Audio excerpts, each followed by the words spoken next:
We're going to talk about, again, some new concepts. And that's the concept of electrostatic potential, electrostatic potential energy, for which we will use the symbol U, and independently electric potential, which is very different, for which we will use the symbol V.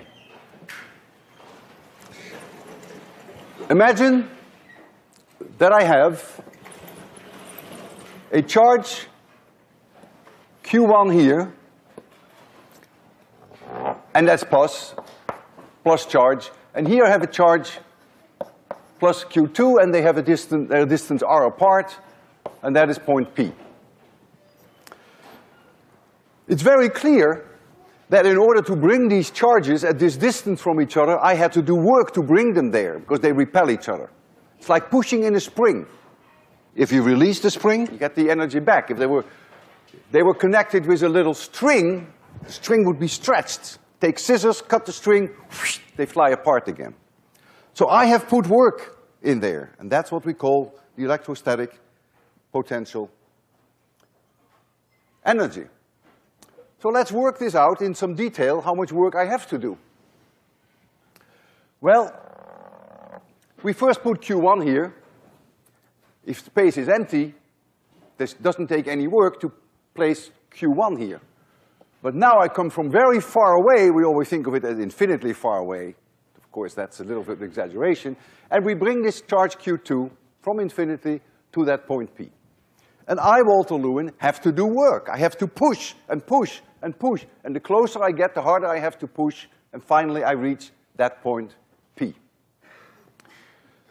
Suppose I am here, and this separation is little r.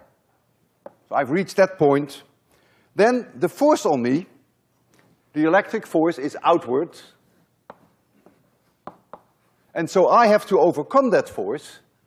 And so my force, F Walter Lewin, is in this direction.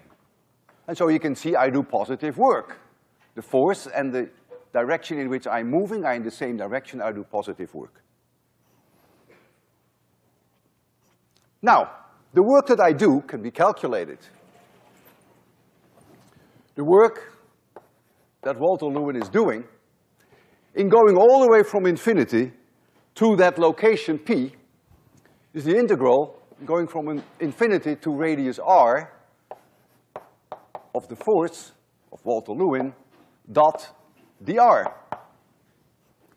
But of course, that work is exactly the same, either one is fine, to take the electric force in going from r to infinity dot dr. Because the force, the electric force and Walter Lewin's force are the same in magnitude, but opposite direction. And so by flipping over, going from infinity to r to infinity, this is the same. This is one and the same thing. Let's calculate this integral, because that's a little easy. We know what the electric force is. Coulomb's law. It's repelling. So the force and dr are now in the same direction. So the angle theta between them is 0. So the cosine of theta is 1. So we can forget about all the vectors. And so we would get then that this equals Q1, Q2, divided by 4 pi epsilon 0. And now I have downstairs here an r squared. And so I have the integral now, dr divided by r squared, from capital R to infinity. And this integral is minus 1 over r, which I have to evaluate between r and infinity.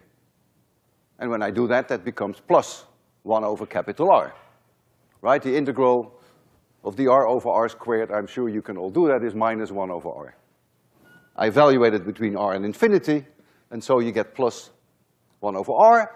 And so U, which is the energy, that the work that I have to do to bring this charge at that position, that U is now Q1 times Q2 divided by 4 pi epsilon 0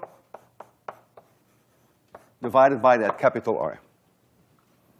And this, of course, is a scalar, it is work, it's a number of joules. If Q1 and Q2 are both positive or both negative, I do positive work. You can see that. Minus times minus is plus, because then they repel each other. If one is positive and the other is negative, then I do negative work. And you see that that comes out, this is sign sensitive.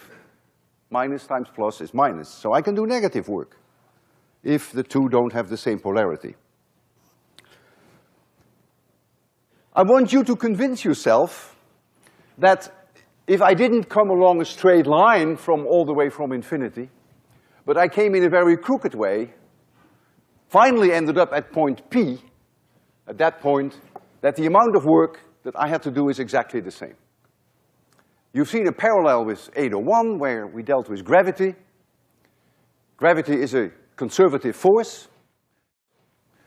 And when you deal with conservative forces, the work that has to be done in going from one point to the other is independent of the path.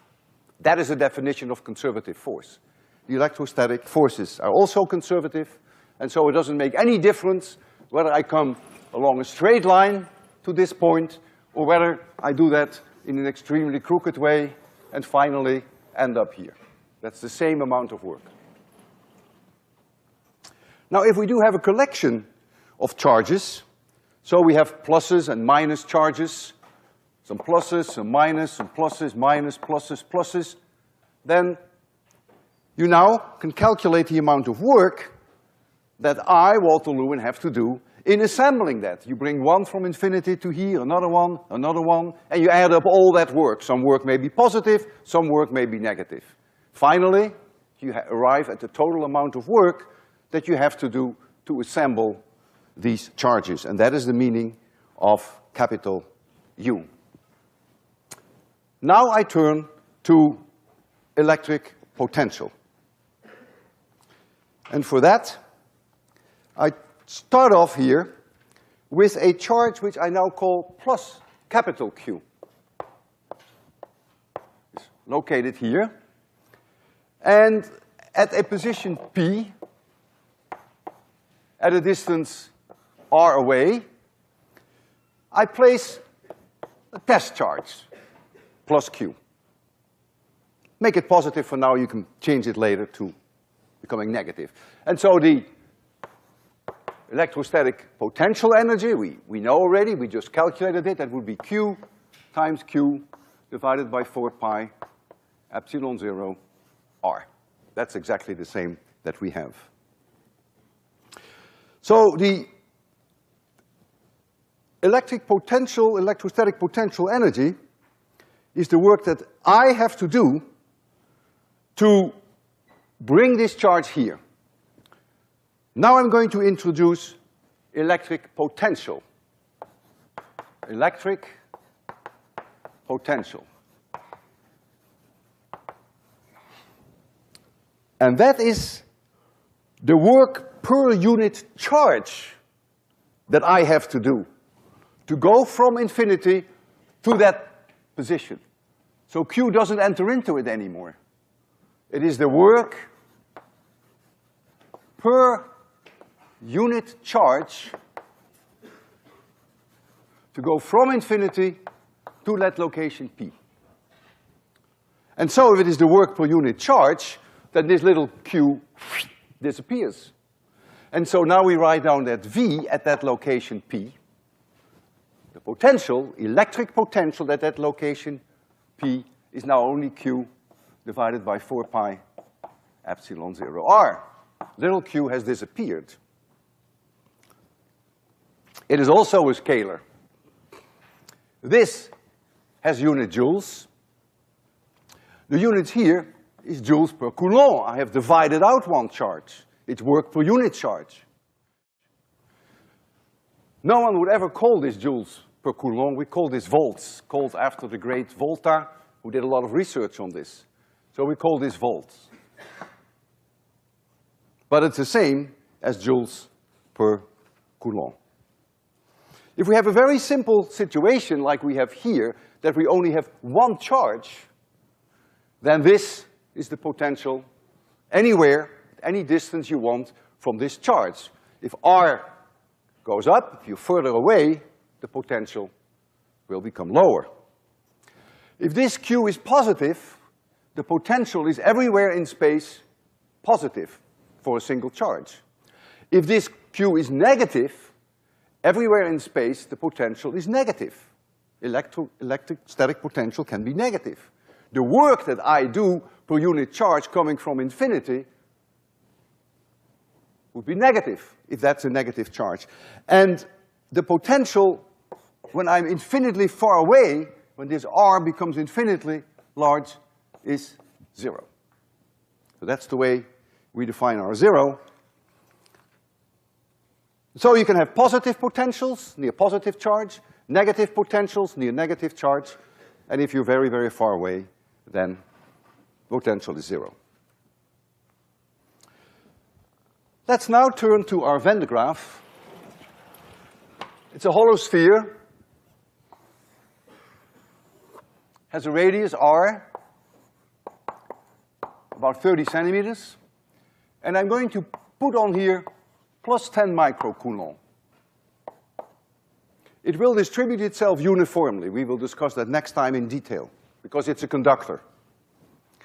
We already discussed last lecture that the electric field inside the sphere is zero, and that the electric field outside is not zero, but that we can think of all the charge being at this point here. The plus 10 microcoulomb is all here, as long as we want to know what the electric field outside is. So you can forget the fact that it is a sphere. And so now I want to know what the electric potential is at any point in space. I want to know what it is here, and I want to know what it is here at point P, which is now a distance R from the center. And I want to know what it is here at a distance little r from the center. So let's first do the potential here. The potential at point P is an integral going from R to infinity. If I take the electric force divided by my test charge Q dot dr, but this is the electric field. See, this force times distance is work, but it is work per unit charge. So I take my test charge out, and so this is the integral in R to infinity of E dot dr, sorry. And that's a very easy integral, because we know what E is.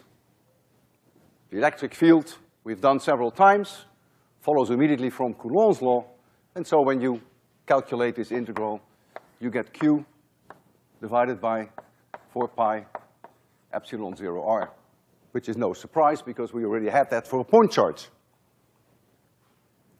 So this is the situation if R, little r, is larger than capital R.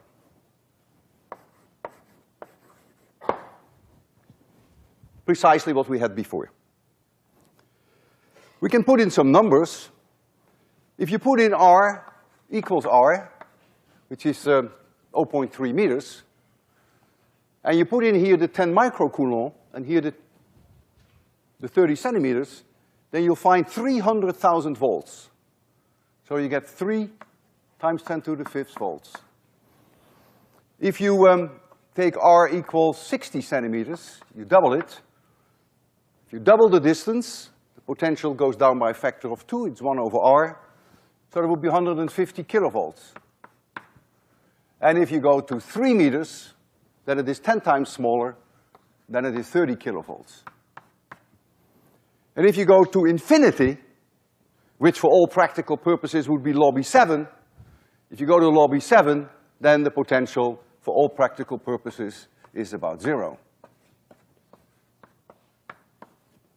Because R is so large that there is no potential left.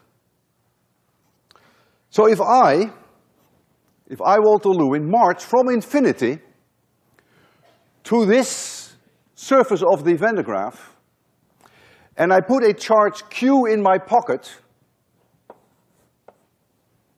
and I march to the Van de Graaff, by the time I reach that point, I have done work. I multiply the charge now back to the potential. That gives it work again, because potential was work per unit charge. And so the work that I have done then is the charge that I have in my pocket times the potential, in this case the potential of the Van de Graaff, if I go all the way to this surface, which is 300,000 volts. If I were a strong man and I would put 1 Coulomb in my pocket, that's a lot of charge, then I would have done 300,000 joules of work by just carrying the 1 Coulomb from Lobby 7 to the Van de Graaff. That's about the same work I have to do to climb up the Empire State Building. It's the famous mgh, my mass times g times the height that I have to climb. So, I know how the electric potential goes with distance. It's a 1/r relationship. Now I have arrived at the Van de Graaff. I am at the surface with my test charge, and now I go inside. And I slosh around inside. I feel no force anymore. There is no electric field inside. So as I move around inside, I experience no force. That means I do no work.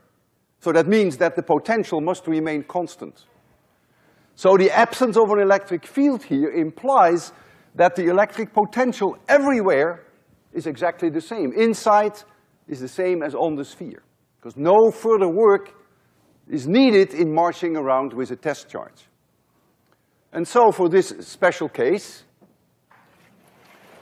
I could make a graph of the electric potential versus R, and this is then the radius of the Van de Graaff, and that would be a constant all the way up to this point, and then it would fall off as 1/r here. And for the numbers that we have chosen, the potential at the maximum here would be 300,000 volts. Just as when you look at maps, where you see contours of equal height of mountains, which we call equal altitudes, here we have surfaces of equipotential. And if you had a point charge, or if you had the Van de Graaff, these surfaces would be concentric spheres. The further out you go, if the charge is positive, the lower the potential would be. They would be nicely spherical surfaces. Suppose now we had more than one charge. We had a plus Q1 charge, and we had a minus Q2 charge, for instance. And you're being asked now, what is the potential at point P? Well, now the electric potential at point P, Vp, is the potential that you would have measured if Q1 had been there alone. And you have to add the potential that you would have seen if Q2 had been there alone. Just adding work per unit charge for one with work per unit charge of the other. And if this is negative, then this quantity is negative, and this is positive. So when you have configurations of positive and negative charges, then of course, depending upon where you are in space, if you're close to the plus charge, the potential is almost certainly positive, because the 1/r is huge. If you're very close to the negative charge, again, the 1/r of this little charge will dominate, and so you get a negative potential. And so you have surfaces of positive potential, and you have equipotential surfaces of negative potentials, and so there are surfaces which have zero potential. And they're not always very easy to envision. But what I want to show you is some work that Maxwell himself did in figuring out these equipotentials. And so I have here a transparency of publication by Maxwell. You see a charge, let's assume it is +4 and +1. It could be -4 and -1, but let's assume they're plus. And you see the green lines, which we've seen before, which are the field lines. Don't pay any attention to the green field lines now. The red lines are equipotentials, and you have to rotate them about the vertical because they are, of course, surfaces. This is three-dimensional. I have not drawn all the equipotential surfaces in red because they become too cluttered here. But I've tried to put most of them in red. Since this charge is positive and that charge is positive, everywhere in space, no matter where you are, the potential has to be positive. There is not a single point where it could be negative. If you are very far away from the +4 and the +1, then you expect that the equipotential surfaces are spheres because it's almost as if you were looking at a +5 charge. So it doesn't surprise you that when you go far out, that you ultimately get spherical shapes. When you're very close to the +4, they are perfect spheres. When you're very close to the +1, they are perfect spheres. But then when you're sort of in between, neither close to the +4 nor to the +1, they have this very funny shape. It reminds me the shape of this balloon a little bit. Sort of like this. You see? And there is one surface which is most unusual, equipotential surface, which here has a point where the electric field is 0. It's sort of like twisting the neck of a goose. You get something like this. And so you have here a surface which has a point here, and it is exactly at that point where the electric field is 0. That does not mean that the potential is 0. Of course not. The potential is positive here. If you come with a positive charge from the lobby 7 and you have to march up to that point, you have to do positive work. You have to overcome both the repelling force from the +4 and the repelling force from the +1. But finally, when you reach that point, you can rest because there is no force on you at that point. That's what it means that the electric field is 0. It does not mean that you haven't done any work. So never confuse electric fields with potentials. I want to draw your attention to the fact that the green lines, the field lines, are everywhere perpendicular to the equipotentials. I will get back to that during my next lecture. That is not an accident. That is always the case. Now, Maxwell shows you something that is a little bit more complicated. Here, he calculated for us the equipotential surfaces. The red ones are the surfaces. Again, you have to rotate them about the vertical to make it three-dimensional. And now we have a -1 charge and a +4. And so whenever it is red, the surface, the potential is positive. And whenever I have drawn it blue, the potential is negative. First, if we were very far away from both the +4 and the -1, you expect to be looking at a charge which is effectively +3. And so if you go very far away, for sure, the potential is everywhere positive, and you expect them to be spherical again. If you look here, you're very far away from the +4 and the -1. Indeed, this has already the shape of a sphere. So that's clear, that the +4 and the -1 far away behave like a +3.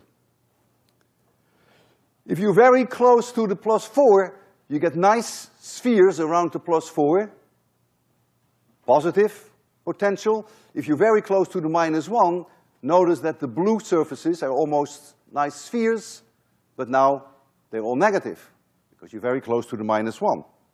So a negative potential. There is here one surface which now has 0 potential. It has to be, because if you're negative potential close to the -1 and you have positive potential very far out, you got to go through a surface where it's 0. And so there is here a surface, I still have put it in blue, which is actually everywhere on this surface, the potential is 0. Is the electric field 0 there? Absolutely not. Electric field should not be confused with potential.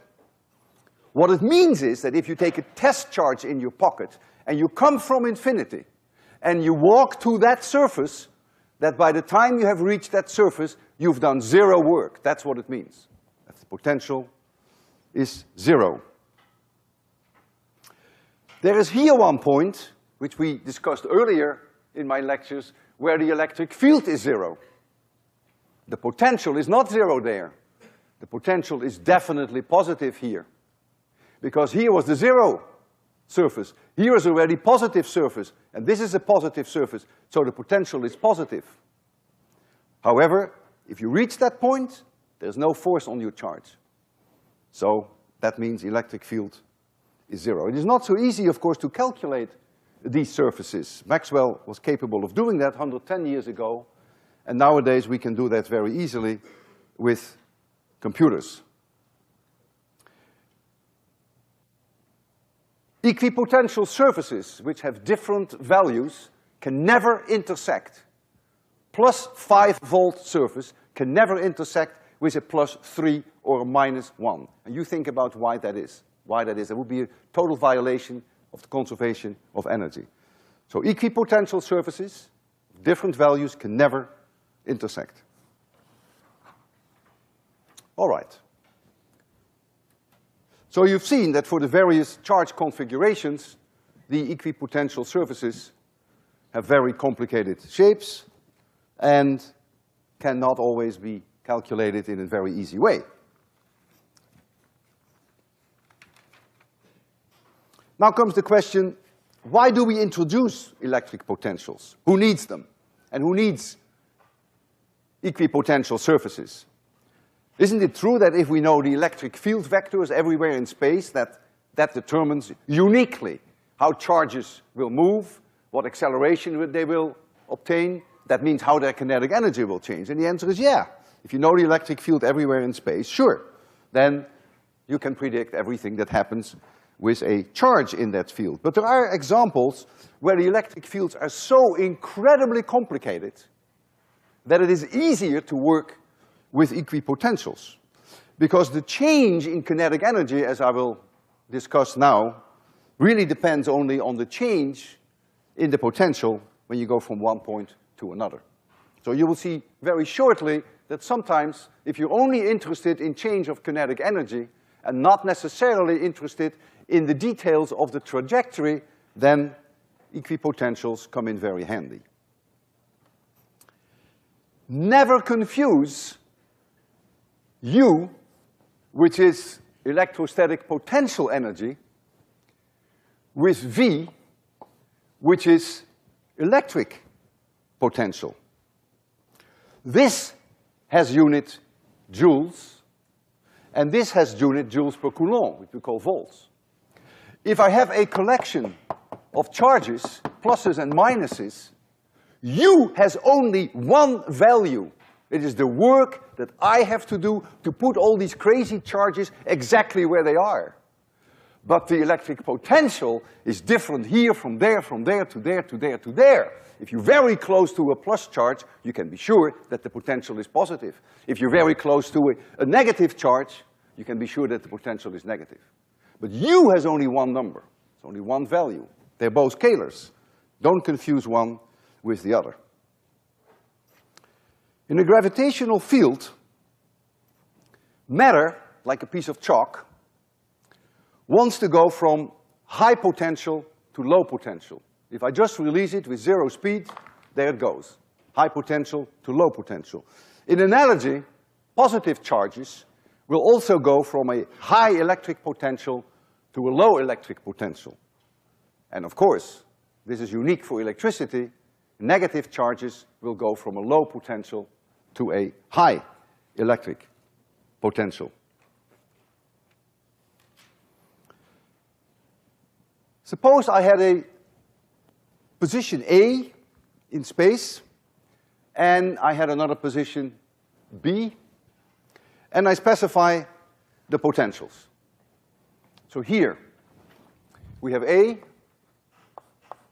potential is VA, and here we have point B, where the potential is VB. By definition, the potential of VA, as we discussed before, is the integral. By the way, if these are separated by some random distance r, whatever you want. So the potential of A is defined as the integral in going from A to infinity of E dot dr. That is the definition of the potential of A. There's an E here, which is force per unit charge. So it is not work. If they were force dr, it would be work, but it is force per unit charge that makes it E. So the potential of B, per definition, is the integral from B to infinity of E dot dr. And so therefore, the potential difference between point A and B, VA minus VB, equals the integral from A to B of E dot dr. And for reasons that I still don't understand after having been in this business for a long time, books will always tell you they reverse VA and B, so they give you VB minus VA, and then they say, well, we have to put a minus sign in front of the integral, the same thing. So books always give it to you in this form.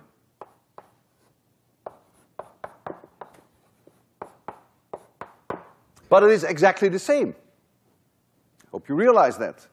This is the two equations that I have here are the same. VA minus VB is the integral from A to B of E dot dr. If I flip this over, then all I have to do is put a minus sign here, and the two are identical. Notice that if there is no electric field between A and B, they have the same potential, of course.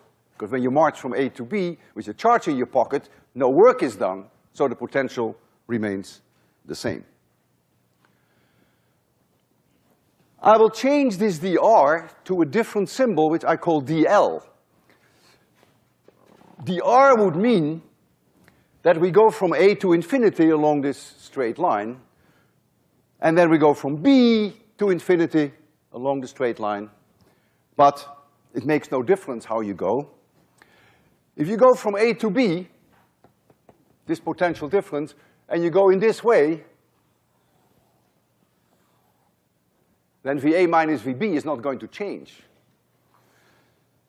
And so if now I introduce here a element dl, which is a small vector, and if the local E vector here is like so, at this point here, then VA minus VB is then the integral of E dot dl. In other words, I can replace the R by an L, and you may choose any path that you prefer. And that's the way that we will show you this equation most of the time. So it makes no difference how you march, because we are dealing here with conservative fields.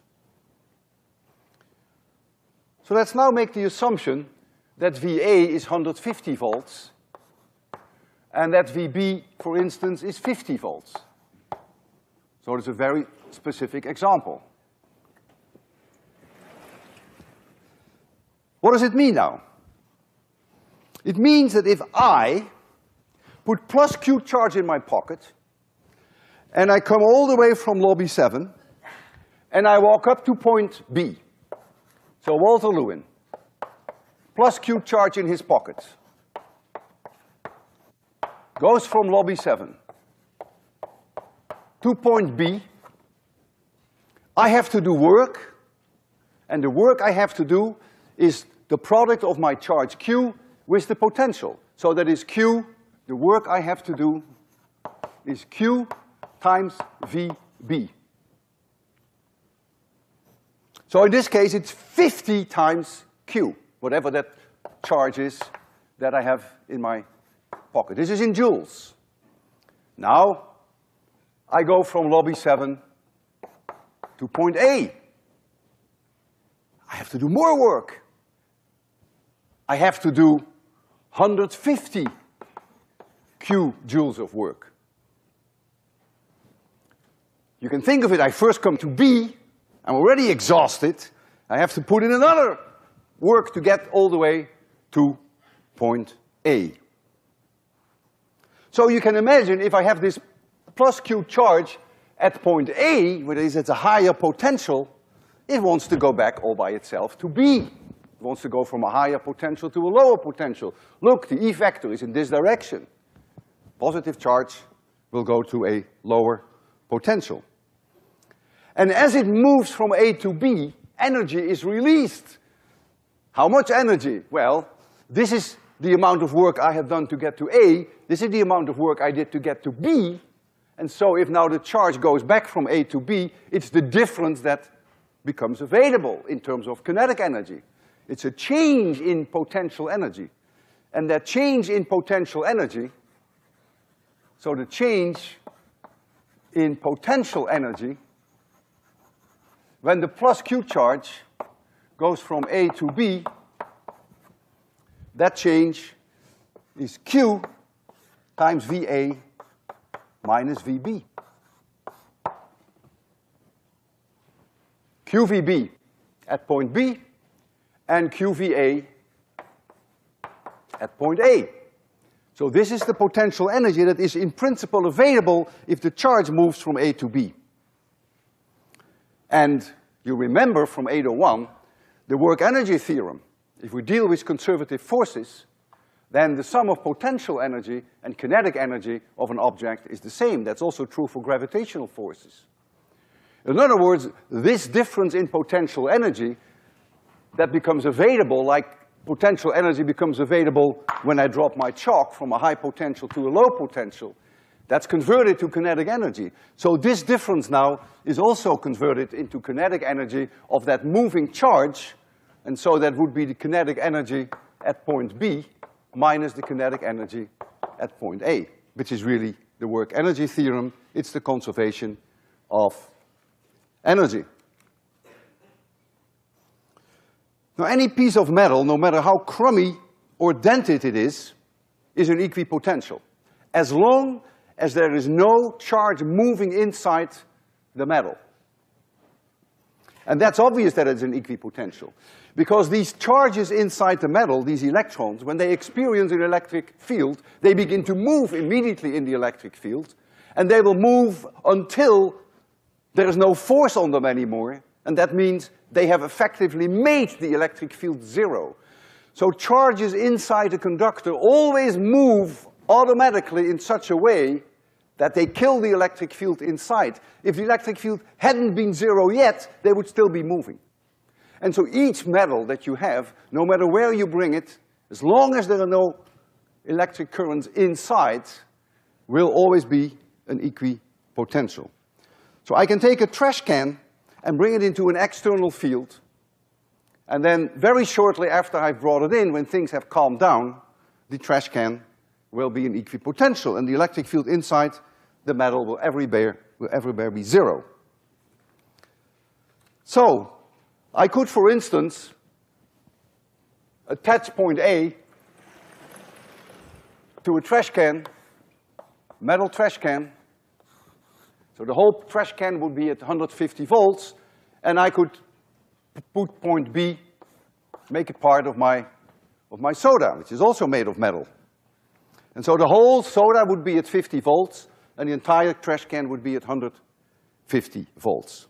I place the whole thing in vacuum, and now I release an electron at point B. An electron. An electron wants to go to higher potential. A proton would go from A to B, electron wants to go from B to A.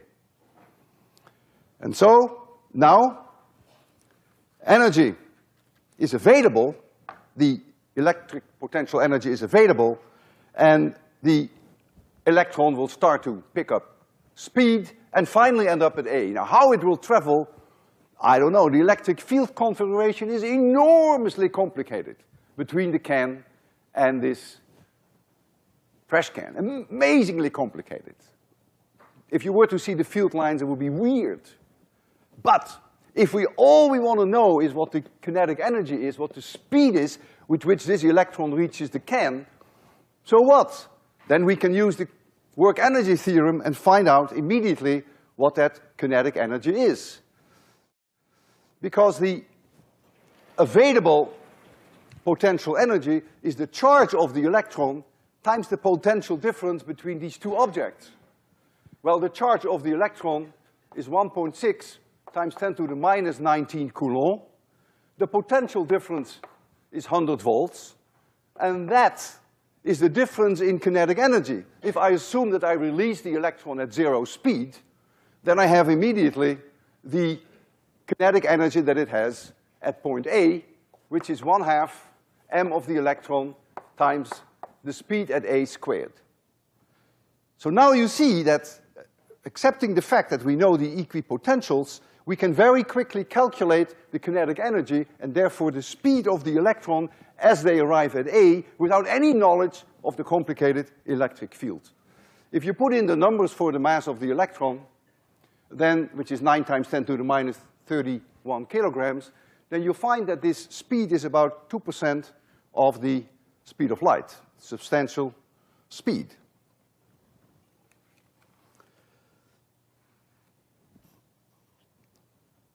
All our potentials, electric potentials, are defined relative to infinity.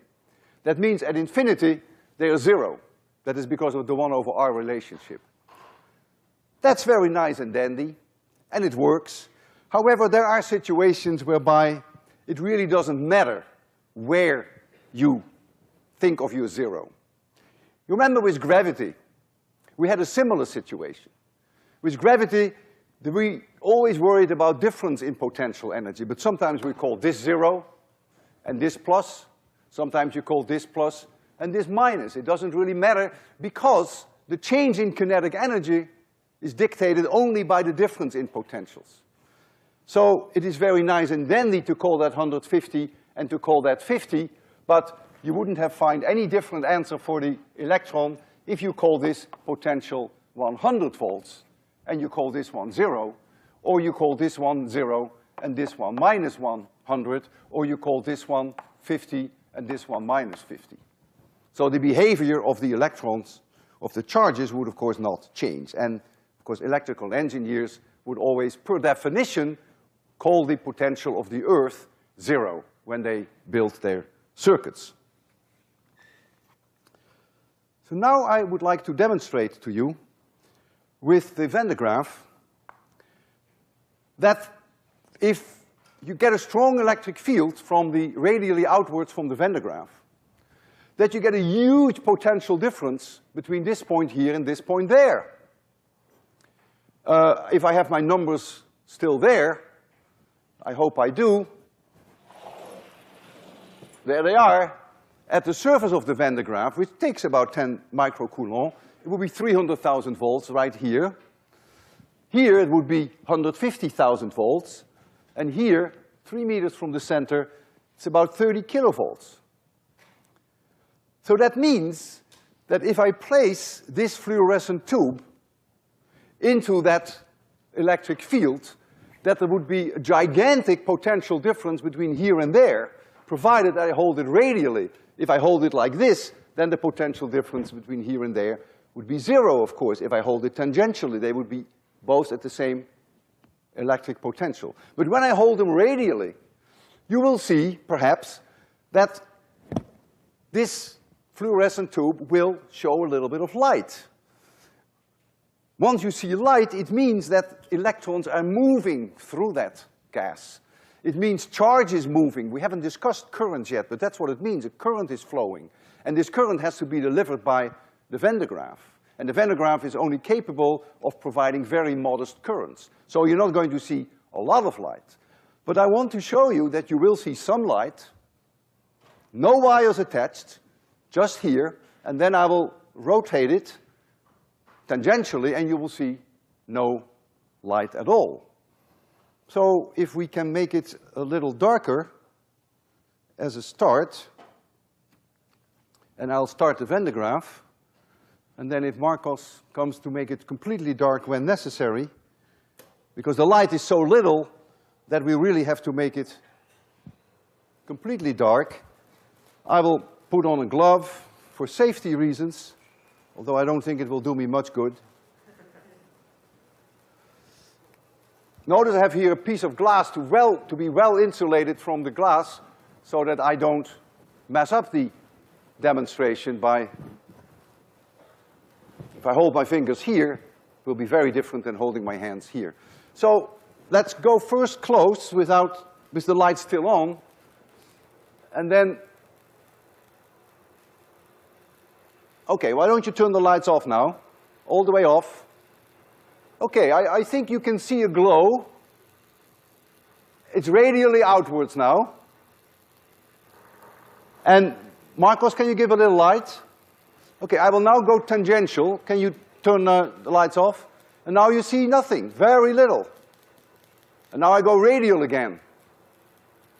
And there you go. Now, if I'm crazy, if I were crazy, then I would touch the end of this tube with my finger, thereby allowing this current to go straight through my body to the earth, which may increase the light. Let me try that. So I'm going to touch this fluorescent tube on your right side.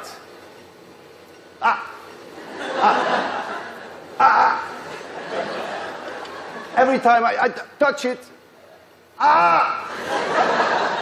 but that's not But you see, every time I touch it, I make it easier for the current to flow, and you see very clearly that it lights up. Now I want to do the same demonstration with a neon flash tube. And the neon flash tube I will place at the end of a fishing rod. This neon flash tube we used during the first lecture when I was beating up students, but I've learned not to do that anymore. This takes several kilovolts to get a little bit of light out of it from one side to the other. Well, that's duck soup for the Van de Graaff. And so here I will actually start spinning it, and then when it is radially inwards, maybe you will see light, and when it is tangential, you won't see much light.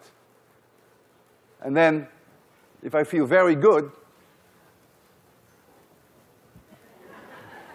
I will do that again. Okay, so Marcos, if you make it dark, I'll give it a twist. Okay, radial, radial, radial, radial, radial, radial, radial, radial, radial. Okay, now okay, I touch it now. I touch it again. And I touch it again. And again. And again. And you see, every time I touch it, it lights me. And it gives a nice flash of light. So you see here, in front of your eyes, without any wires attached, that the potential difference created by the electric field, that those potential differences make these lights work. All right, see you Friday.